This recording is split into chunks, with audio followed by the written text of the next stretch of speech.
Rebienvenue tout le monde. Comme dernière conférence, on va accueillir Jean-Guillaume Dumont, qui est coordonnateur au marketing chez Druid, qui va venir nous parler du logiciel Antidote, qui, moi, personnellement, j'adore, me sauve la vie à tous les jours. J'en dis pas plus pour ne pas y voler des punchs. On accueille M. Dumont. Merci. Bonne conférence.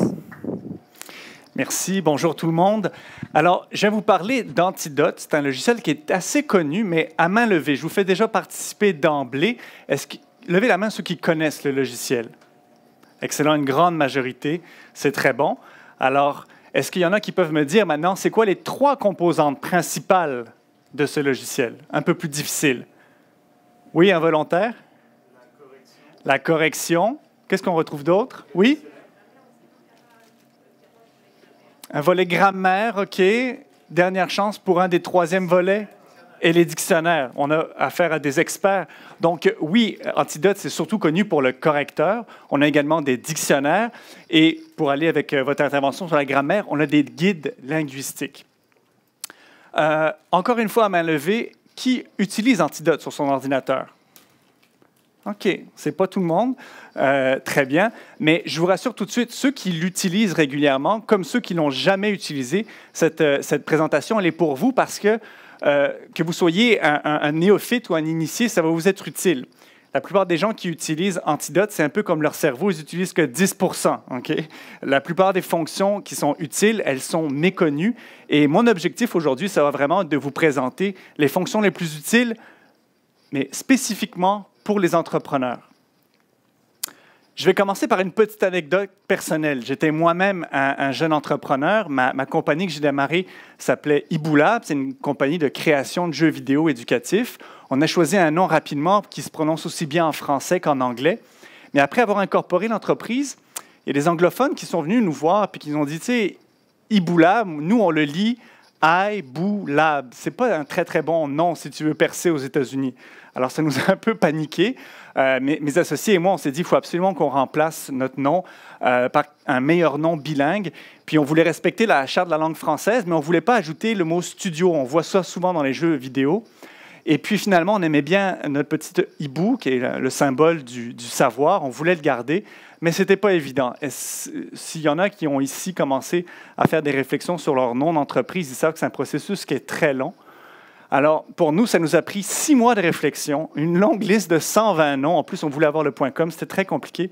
Mais là, vous êtes en train de me dire, mais tu n'es pas supposé me parler d'Antidote, toi? Je vais vous expliquer pourquoi ça a été utile. J'ai trouvé la solution à notre dilemme en 5 minutes en utilisant Antidote. Premièrement, je me suis demandé, bon, notre hibou, quel est le cri du hibou? J'ai découvert dans le dictionnaire que le hibou ulule. C'est un bon départ. Malheureusement, en anglais, ça ne fonctionne pas, hibou. Alors ensuite, qu'est-ce que j'ai vu dans les synonymes de ululer en anglais, to hoot? J'ai vu qu'il y avait le verbe to ululate, mais il n'y a pas de H au début. Et là, miracle, j'ai vu dans les dictionnaires qu'il y a 2 variantes du verbe ululer en français, une avec un H au début et une autre sans le H. Et en plus, sans le H, c'est la graphie recommandée. Bingo, en 5 minutes, j'ai trouvé le nom de notre entreprise. On a changé Iboulab pour Ululab. Tout ça pour vous dire que si vous-même, dans votre entreprise, vous cherchez votre nom ou le nom d'un produit, d'un nouveau produit, allez faire un tour dans Antidote, ça pourrait vous aider à trouver, autant dans les racines des mots en anglais ou en français, le mot qui va vraiment bien fonctionner. Ça, c'est une petite anecdote, mais dans ma vie au quotidien comme entrepreneur, je faisais du marketing, puis ceux qui sont entrepreneurs savent qu'au début, on touche à tout, on fait tout. Donc, ça a été utile au marketing, en communication, en vente, service à la clientèle, développement des affaires. Puis, au fur et à mesure que votre entreprise va grandir, bien, au lieu de tout faire, vous allez avoir des départements. Et encore là, Antidote va être utile pour les différents départements.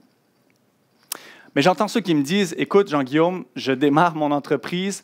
La qualité de la langue, ce n'est certainement pas ma priorité. Moi, je veux d'abord générer de revenus. Je vais réussir mes premières ventes. » Quand j'entends ça, ça m'attriste et j'ai envie de leur poser la question, « D'accord, mais combien ça coûte? Combien ça peut vous coûter une erreur? » Alors, dans un gradient, ça peut vous coûter votre amour-propre. Ça peut être un malaise quand vous écrivez un courriel à un collègue avec une grosse coquille à l'intérieur. Mais ça peut atteindre l'image de marque de votre entreprise ou même en tant que professionnel. Si votre courriel que vous écrivez à un partenaire est bourré de coquilles, bien, vous n'avez pas l'air professionnel, puis vous pourriez peut-être perdre un client. Et encore plus grave, ça peut générer d'importantes pertes financières. vous faites une annonce à grand déploiement, vous imprimez des grands billboards sur les routes, ou alors vous faites une erreur dans un contrat, ça pourrait vous coûter bien cher. Et je vais vous montrer comment Antidote pourra vous aider à éviter tout ça. 4 contextes que tous les entrepreneurs et les entreprises vivent où Antidote est vraiment utile. Les courriels, le marketing, la rédaction, les contrats. Ces 4 situations très concrètes, je vais vous montrer des astuces spécifiques là-dessus. Commençons par les courriels, tout simplement parce que tout le monde écrit des courriels. J'en ai composé un à André Dorselance, qui est le président et chef de direction de Druid, donc autrement dit, le grand patron. Je veux que mon courriel soit soigné. Alors, je vais vous aider à le lire. Bonjour André, comme demandé, tu trouveras ci-joint la version finale de la présentation sur Antidote que je présenterai au rendez-vous Succès numérique le mercredi 20 mars à 15h15. J'attends tes commentaires et suggestions. Au plaisir, Jean-Guillaume. Quelques lignes, mais avant de cliquer sur Envoyer, je me relis. Est-ce qu'il y en a qui ont réussi à trouver au moins une coquille? Quelles sont les différentes coquilles qu'on peut retrouver dans ce courriel-là? Admettons que c'est vous qui devez l'envoyer. Seriez-vous capable? Oui.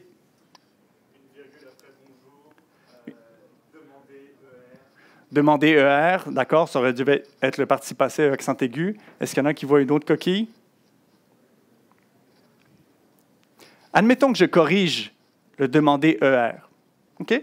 Puis je vais cliquer sur Envoyer. Je clique ici sur Envoyer.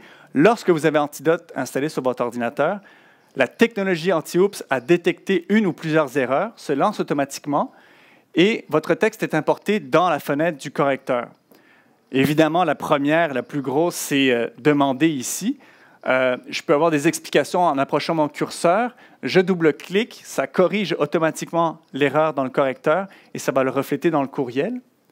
Ensuite, ça c'est plus original. La date, personne n'a remarqué, mais le 20 mars, donc aujourd'hui, c'est un mardi, non pas un mercredi. Et ça, c'est arrivé à tout le monde. Vous fixez un rendez-vous avec quelqu'un, vous mettez une journée, vous mettez une date, ça ne correspond pas, et vous êtes obligé d'échanger 3 courriels pour clarifier la situation. C'est le genre d'erreur que Antidote peut détecter. Il va vous suggérer le mardi. Succès numérique. C'est un nom propre qui est inconnu du correcteur Antidote.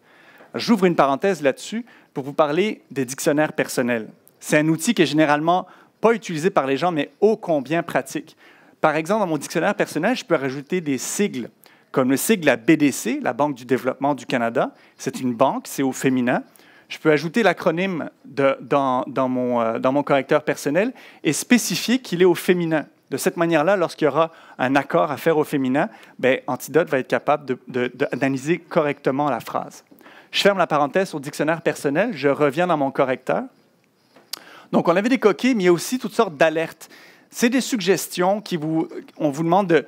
Vous pouvez lire le petit texte pour vérifier si c'est mieux. Par exemple, je ne savais pas que version finale, ce n'était pas recommandé. On recommande plutôt version définitive. Je vous le rappelle, j'écris à André, alors je veux que mon courriel soit parfait. Je vais changer finale pour définitive. Ensuite, j'attire votre attention sur un volet très peu ouvert également, la typographie. Qu'est-ce que c'est que la typographie? Ce sont toutes les règles liées aux espaces qui sont avant ou après la ponctuation. Puis c'est vraiment mélangeant parce qu'en anglais, par exemple, il n'y a pas d'espace avant 2 points, mais il y en a en français. Alors, plutôt que de vous embêter à toutes les apprendre par cœur, ça peut être utile quand même, mais vous pouvez vous fier sur le volet typographie pour cliquer sur « Tout corriger » et vous allez le corriger comme ici, 15h15, il y a un espace avant et après. Je le corrige, je passe au style. Au style, c'est vraiment intéressant. Ça détecte automatiquement les répétitions. Ici, j'ai le mot « présentation » et « présenterait » exactement dans la même phrase à quelques mots d'écart. Je pourrais quand même améliorer mon texte. Je vais regarder. Antidote ne va pas pouvoir vous suggérer nécessairement un nouveau mot. L'intelligence artificielle n'est pas rendue là, mais je suis quand même capable d'utiliser mon jugement. Et je vais changer « présenterait » par « j'animerais ». Ça fonctionne tout aussi bien. Puis là, j'ai un texte qui est vraiment impeccable. Est-ce que je suis prêt à l'envoyer? Oui? Eh bien, heureusement qu'Anti-Oops a aussi un détecteur de pièces jointes manquantes. Parce que personne ne l'a remarqué, mais il n'y avait pas de pièces jointes dans mon courriel. Pourtant, je dis à André, voici ma présentation que tu vas trouver en pièces jointes. Donc, ça peut être bien pratique. C'est pour ça que ça s'appelle Anti-Oops. Ça nous évite de renvoyer un courriel pour dire « Oups, j'ai oublié la pièce jointe ». Pour ceux qui utilisent déjà Anti-Oops, d'accord, et qui sont peut-être agacés parfois lorsque ça s'ouvre, et lorsque, par exemple, on s'envoie un courriel à soi-même pour s'envoyer un document, Petit truc de connaisseur, maintenez la touche majuscule enfoncée lorsque vous cliquez sur « Envoyer ». Ça passera par-dessus la correction. Et aussi 2 astuces pour un peu plus avancer. Vous pouvez, dans les réglages, ajouter des éléments qui se retrouvent, par exemple, dans votre signature automatisée de courriel et qui déclenchent à chaque fois l'anti-oops, peut-être à cause de la typographie. Vous pouvez ajouter ces éléments-là pour qu'ils soient ignorés. Ou, moi, j'ai ajouté le mot « marketing » dans les mots à ignorer. Pourquoi? Parce que dans les alertes, Antidote me recommandait toujours d'utiliser « mercatique ». On s'entend que personne n'utilise ce mot-là ici. Donc, parce que je m'adresse à des gens qui connaissent moins ce mot-là, je dis « ignore ce mot-là ». Donc, c'est ce qui fait le tour des fonctions de base et fonctions avancées d'anti-oops. Maintenant, le marketing, mon dada. J'ai choisi comme exemple le paragraphe de présentation de Cookit. Cookit, c'est une entreprise qui livre des repas, dans le fond, préparés, mais il faut encore le cuisiner. Donc, les ingrédients sont là, la recette est là. On n'a plus de tracas à se poser pour préparer la cuisine. Et pourquoi je l'ai choisi aussi, c'est que je suis très fier de dire que Cookit a gagné le Grand Prix Druide pour la création d'entreprise au concours d'entrepreneuriat de Montréal. Donc, ce paragraphe-là, 4 lignes, c'est probablement le paragraphe que vous allez mettre le plus de temps à écrire parce que c'est votre présentation est claire, c'est votre elevator pitch, il faut que ça soit vraiment efficace. Alors, ce que je vais faire de la rétro-ingénierie. Comment j'aurais pu utiliser Antidote pour composer un aussi bon paragraphe? Ici, on a le site web. Ici, c'est les dictionnaires. Premièrement, on en a parlé un petit peu tout à l'heure, des répétitions. Je peux utiliser les synonymes, le dictionnaire des synonymes, pour éviter d'utiliser toujours les mêmes mots. Donc, repas, synonyme, souper. Même chose avec domicile, maison, 2 synonymes. Moi, je l'utilise beaucoup avec Antidote en anglais. Lorsque je fais un texte de marketing en anglais, je veux être sûr de choisir le bon mot. Je vais regarder les synonymes et ce qui est génial, c'est que je clique sur un mot et automatiquement, j'ai la définition du mot choisi ici qui s'affiche. Je peux passer d'un synonyme à l'autre, lire chacune des définitions et là, je vais choisir le mot précis. Alors, c'est une fonction que j'aime beaucoup. Les co-occurrences. Dictionnaire des co-occurrences, c'est les mots qui co-occurrent souvent ensemble. Un premier exemple, ici, repas avec différents adjectifs. Frais, sain, délicieux. Plutôt que de simplement écrire un bon repas, quels sont les adjectifs qui reviennent souvent? Je le vois ici, j'en ai une longue liste. J'ai la force du lien qui est juste là. Mais par exemple, ça peut être un repas équilibré, un repas complet, un repas frugal, etc. Je vais choisir ensuite les adjectifs qui correspondent le mieux au message que je veux transmettre. Ça ne sert pas juste pour les adjectifs. Je peux aussi utiliser le dictionnaire des co-occurrences pour arrêter d'utiliser des verbes ternes comme être, avoir et faire. Au lieu de faire un repas, qu'est-ce qu'on pourrait utiliser? Je vais dans le dictionnaire des co-occurrences. Première occurrence, préparer un repas. Déjà là, mon texte, il a meilleure allure et c'est ce qu'ils ont choisi ici pour Cookit. Ensuite, le dictionnaire du champ lexical. Lorsque vous êtes en préparation de votre texte, je vous le rappelle, c'est le paragraphe le plus important. Vous voulez qu'il soit complet et agréable à lire. Utilisez le champ lexical. J'ai utilisé le champ lexical du repas ici. Et en vert, c'est tous les mots qui se retrouvent dans le champ lexical du repas et qui se retrouvent dans le texte. Frais, sain, délicieux, famille, préparation, souper, saveur, je n'y avais pas pensé, cuisine et manger. On voit ici que l'univers du champ lexical est vraiment bien défini. Et le résultat, c'est qu'on a un texte qui est vraiment agréable à lire et convaincant. Maintenant, les éléments, les outils de rédaction. Ça peut être, si vous êtes dans le logiciel, ça peut être un guide d'utilisation, ça peut être tout simplement les courriels modèles que vous allez envoyer lorsque les gens s'inscrivent à votre infolettre ou alors les courriels de réponse automatisés, peu importe ce que vous faites comme entreprise, vous allez vouloir automatiser vos systèmes et surtout avoir des modèles et des textes qui sont impeccables dès le début. Je commence avec la rédaction épicène, probablement un mot que vous n'avez pas entendu souvent. C'est une rédaction un peu neutre en genre, parce que le problème, c'est que si vous écrivez, vous invitez les gens à venir, par exemple, au succès numérique, vous êtes cordialement invité. Est-ce que je vais mettre un « e » ou pas? Si je choisis de ne pas mettre de « e », bien là, je m'adresse un peu moins bien à mon public féminin. Donc, la rédaction épicène consiste en fait à contourner ces problèmes-là. On a eu ça pour les 20 ans de Druide et les 5 ans des éditions de Druide. On a invité plein de gens, des clients, des partenaires, mais on ne savait pas si c'était des garçons, des hommes ou des femmes. Alors, plutôt que d'écrire « Vous êtes cordialement invités à fêter », on a utilisé « Nous avons le plaisir de vous convier à fêter avec nous nos 2 anniversaires ». On a complètement changer la structure de la phrase pour avoir une écriture épicène. Et si vous lisez le courriel complet, on s'adresse autant aux hommes qu'aux femmes. Comment on fait ça? Eh bien, dans les guides, on en parlait tout à l'heure des guides linguistiques, j'ai un guide uniquement sur la rédaction et un des articles, c'est la rédaction épicène. Vous allez retrouver là-dedans plein de trucs et d'astuces pour reformuler vos phrases autrement, pour pouvoir être neutre en genre. Et surtout, on vous dit aussi les expressions, les choses à bannir. Par exemple, vous savez le fameux « e » entre parenthèses ou encadré avec des tirets, on le voit souvent, étudiant, étudiante, mais avec le « e » entre parenthèses, c'est une manière d'écrire qu'il ne faut pas utiliser. Donc, cet article-là va vous aider à contourner tout ça. On a aussi des articles sur les formules d'introduction, les formules de conclusion, les formules de salutation. Ne vous cassez pas la tête, lisez ça et vous allez pouvoir avoir des modèles que vous allez pouvoir copier-coller pour vos différentes lettres aux clients ou aux partenaires. Ensuite, un autre article sur la confidentialité. Je ne sais pas si vous avez déjà reçu un courriel de votre avocat qui vous a aidé à faire votre convention en tant qu'actionnaire. Généralement, il y a un gros pavé avis de confidentialité en bas.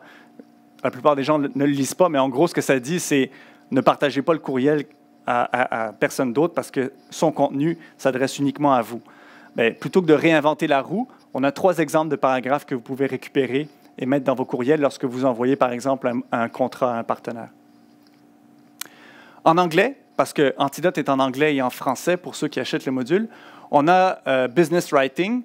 Dans Business Writing, les formules de salutation, c'est très différent en anglais qu'en français. C'est beaucoup moins formel souvent en français. Et là, ils sont classés, différentes formes de salutation, du plus formel au moins formel. Donc, vous choisissez celui qui convient le mieux à la situation.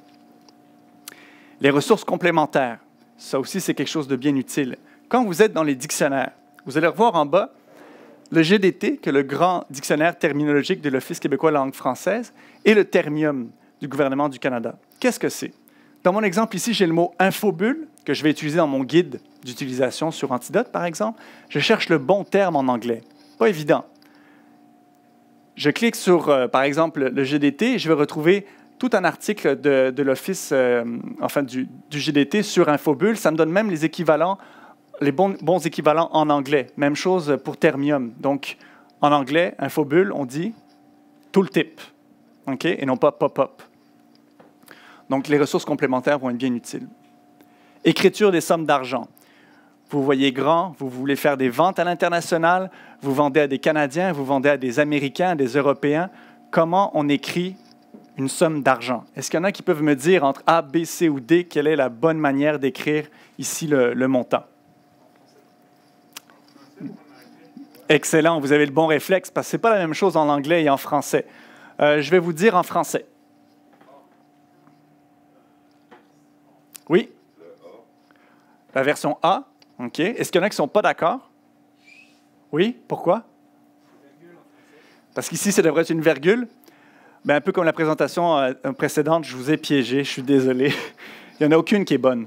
En français, ça va être comme ceci, avec la virgule, la devise après et les espaces, tandis qu'en anglais, le signe de dollar va être avant, il y aura des points. Donc, on a des articles dans les guides linguistiques qui vous expliquent tout ça, qui vous donnent des exemples concrets. Ça va vous éviter d'afficher un prix avec une virgule au mauvais endroit. Et là, l'Américain va croire que votre prix est complètement astronomique pour ce que vous vendez. Je terminerai, dernière situation, avec les contrats. L'exemple que j'ai retenu, c'est un contrat entre TypingPal, qui est le logiciel d'apprentissage de frappe au clavier pour les écoles, en anglais.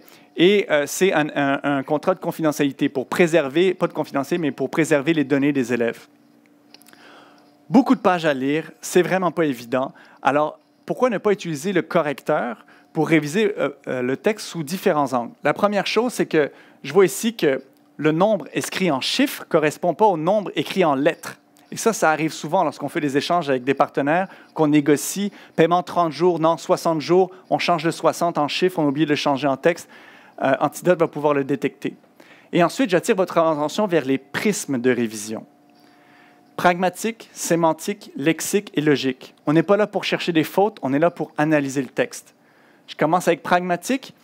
Dans le pragmatique, on a le qui, le combien, le quand, le où. Donc, quels sont les intervenants, les qui sont nommés, les entreprises qui sont nommées, ça c'est pour le qui, le combien. Tous les montants d'argent vont être soulignés en jaune. Ça va pouvoir vous permettre de lire votre contrat avec un angle bien précis à l'esprit. Le quand, on a des durées qui sont complexes mais, à identifier, mais Antidote va vous aider à le faire. Révision sémantique, je vous parlais de la confidentialité des données. Ici, je peux mettre en rouge tous les mots à sémantique négative ou en vert positif, et je peux voir tout de suite les mots breach ici et destruction juste là. Donc, je vais faire attention à ces paragraphes-là parce qu'on parle de la destruction des données ou quoi faire en cas de faille de sécurité. Et les abréviations. Donc, pour le lexique, ça, c'est bien pratique parce que souvent, en anglais, on utilise des abréviations, on les définit même plus. ETA, Estimated Time of Arrival, la plupart du temps, les gens l'utilisent puis ils ne l'ont jamais défini. Et des fois, ça arrive dans les contrats. Par exemple, FERPA, COPPA, ce sont des lois américaines. Et je veux bien m'assurer qu'au moins une première fois, FERPA va être correctement défini dans mon contrat, au moins une fois. Donc, ça permet de scanner très rapidement tous les acronymes et de vérifier, oui, mais cet acronyme-là, là, USC, est-ce qu'il est défini quelque part? OK? Et, oui, là, je termine vraiment avec la révision logique. Toutes les charnières, les ou, les non-obstants, les si, on peut tout de suite les identifier, puis ça peut changer vraiment l'interprétation d'un contrat quand on a un ou, par exemple, ou un non-obstant quand on fait référence à un article précédent. Donc maintenant, je pense que vous comprenez que Antidote, ce n'est pas juste un correcteur, c'est un correcteur avec des filtres avancés intelligents. On a des dictionnaires qui sont riches et complets, et on a aussi des guides linguistiques qui sont clairs et détaillés. Tout ça, finalement, ça fait d'Antidote le plus grand logiciel d'aide à la rédaction. Ça vous aide non seulement une fois que vous avez rédigé, mais ça vous aide également à rédiger et à préparer votre rédaction. Maintenant, quoi faire rapidement pour adopter Antidote? Premièrement, il faut savoir que c'est compatible avec les 3 grandes plateformes, Windows, Mac et Linux. Mais non seulement c'est compatible avec ces plateformes, mais ça s'intègre avec une longue liste de logiciels. Je vous invite à visiter notre site web pour savoir si ça correspond aux logiciels qui se retrouvent dans votre environnement. Mais évidemment, la suite Office avec Word, PowerPoint, etc.